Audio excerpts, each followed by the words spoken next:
মানুষ রেগে গেলে তো এমনটাই করে, মানুষ চিন্তা করলে তো এমনটাই রেগে যায়। আর কোথায় খুঁজবে তুমি এখন বেরিয়ে ওদের? ওরা তো রাস্তায় রাস্তায় ঘুরে বেড়াবে না, আর রাস্তায় রাস্তায় ঘুরে বেড়ালেও তুমি ওদের খুঁজে পাবে না। তুমি এত টেনশন করছো কেন? দুজনে একসাথেই তো আছে, কোথাও একটা গেছে, হয়তো কোনো কাজে শেষ করে ফিরে আসবে, তাই না? নতুন তুই যাস না কোথাও, আন্দাজি তুই কোথায় খুঁজবি? দেখ না, ফিরে আসবে, একটু সময় লাগবে। সেটাই। আচ্ছা বর্ষা, আমি তো অফিস যাবো, আমার দেরি হয়ে যাচ্ছে। রেডি হও, এখানে দাঁড়িয়ে দাঁড়িয়ে সময় নষ্ট করছো কেন? নতুন চাকরির, তোমাকে তো রেডি হতে হবে, না তো দেরি হয়ে যাবে। অবশ্য অফিস যাবে বা কি করে? তোমাদের বাড়িতে তো রোজই একটা করে নাটক হয়, তুমি যদি রোজই নাটক দেখতে থাকো তাহলে তো অফিস কামাই হবেই। উলাই, তুমি কি ঠিক করলে? কি ব্যাপারে নতুন কাকু? তোমার থাকার ব্যাপারে বলছো, না কিছুর ব্যাপারে নয়। আমার মায়ের দায়িত্ব তো এখন আমারই নতুন কাকু। আমি বাড়ি খুঁজছি, একবার খুঁজে পেয়ে গেলে আমার মাকে নিয়ে আমি চলে যাব। তোমার মা কোথাও যাবে না এই বাড়ি ছেড়ে।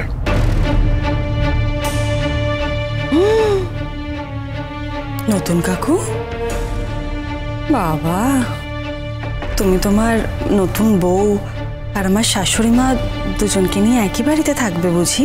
বর্ষা! না না, ও এভাবে বলেনি। তুমি শুধু শুধু ওর উপর রাগ করছো কেন? আচ্ছা আচ্ছা ঠিক আছে, রেগে যাচ্ছ কেন? সত্যি বর্ষা, তুমি তো কিছু ভেবেচিন্তে বলনি, তাই না? ও সেটা বুঝতে পারছে না।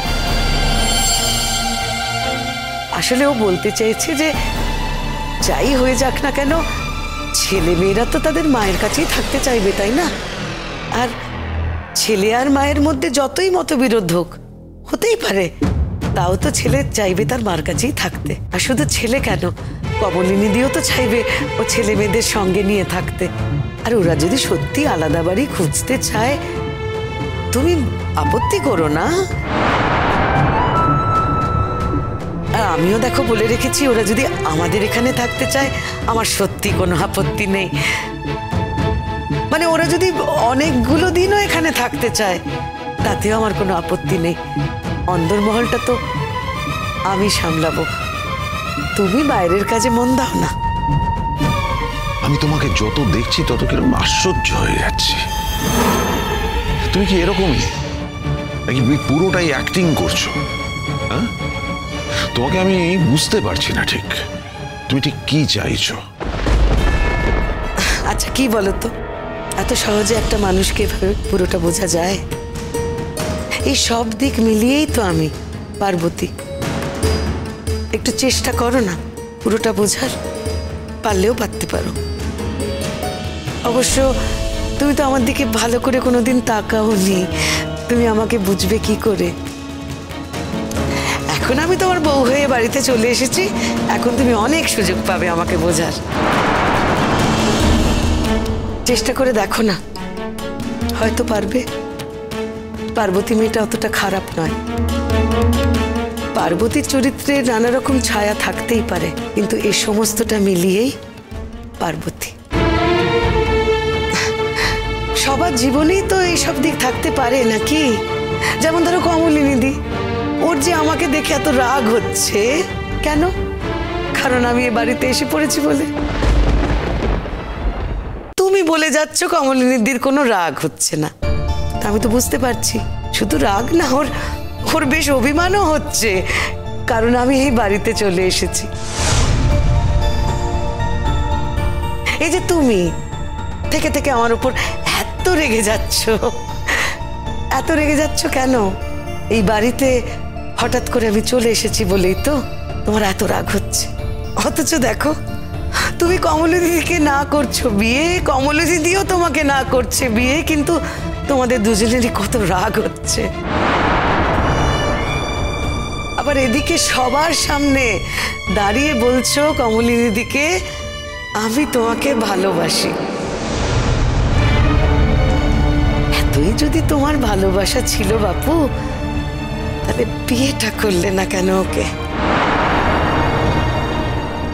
এতদিন যখন বিয়েটা করনি, আর আমি যখন এই বাড়িতে এসে গেছি তখন এইসব ভেবে তো কোনো লাভ নেই বাপু। এখন এই চেষ্টাই করো যাতে আমার সাথে সুখে শান্তিতে থাকতে পারো। দু নৌকোয় পা দিয়ে না জীবনে চলা যায় না, একটা নৌকো এবারে তোমাকে বেছে নিতে হবে।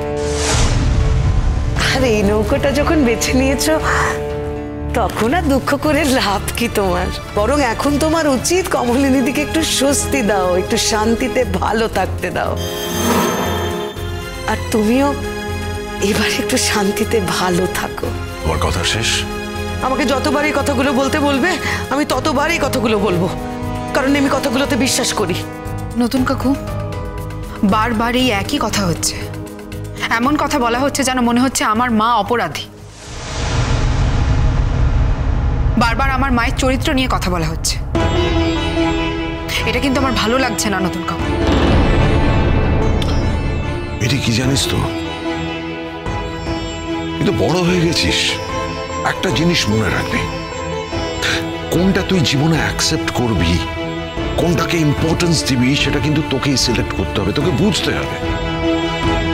এই যেমন এরা এত কথা বলে যাচ্ছে, আমার একটু খারাপ লাগছে না, বিশ্বাস কর। তার কারণ আমি এই কথাগুলোকে ইম্পর্টেন্সই দিচ্ছি না, কারণ আমি জানি এই প্রত্যেকটা কথা বানানো, কোনোটা সত্যি নয়, সমস্তটা বানিয়ে বানিয়ে বলছে। সুতরাং ওটাকে ইগনোর করতে শেখ, ভালোটাকে অ্যাকসেপ্ট কর, খারাপটাকে ইগনোর কর, তাহলে তুই জীবনে দেখবি ভালো থাকবি। দেখ, একটা মানুষ সে অ্যাকচুয়ালি চেষ্টা করে যাচ্ছে, ওকে বোঝার চেষ্টা কর। ওর পায়ের তলায় মাটি নেই, ও কোনোভাবে আঁকড়ে একটা জায়গায় বসে থাকতে চাইছে। যেহেতু ওর পায়ের তলায় কোনো মাটি নেই, যার পায়ের তলায় মাটি আছে তার পায়ের তলার মাটিটা উপড়ে ফেলতে চাইছে, কিন্তু কোনো লাভ হচ্ছে না। ও বুঝতেই পারছে না যে কোনোদিন এটা সম্ভব নয়। আর একটা দিন চেষ্টা করতে করতে করতে করতে ও কিন্তু হাল ছেড়ে দেবে, হেরে যাবে ও। আর সেই বিশ্বাসটা আমার আছে, বুঝলি কিছু?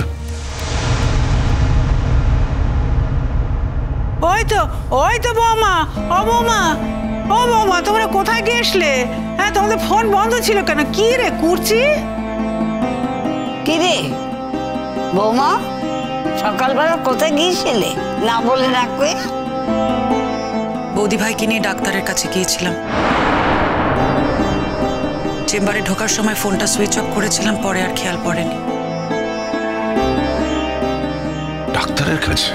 কেন, ডাক্তারের কাছে যাওয়া কি বারণ নাকি আমার? কি হয়েছে তোমার কমলিনীদি? কি আবার বাঁধালে? সর্দি জ্বর?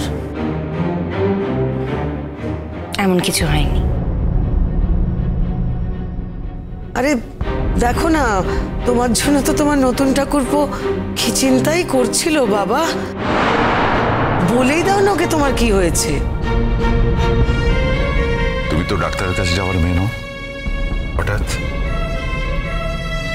তুমি বোধহয় ভুলে গেছো, বেরোনোর আগে আমি কতগুলো টেস্ট করেছিলাম, সেই টেস্টের রিপোর্টগুলোই আনতে গিয়েছিলাম। কি আশ্চর্য, তোমার তো যাওয়ার কোনো প্রয়োজন ছিল না, তুমি তো আমাকেই বলে পারতে। সব কথা তোমাকে বলবো কেন? কিছু কিছু কথা তো আমার নিজেরও থাকতে পারে। আমি চাই না তুমি আমার কোনো শরীর খারাপ বা কোনো ব্যক্তিগত ব্যাপারে মাথা গলাও। কমলিনী, কমলিনীদি, তোমার হয়েছেটা কি?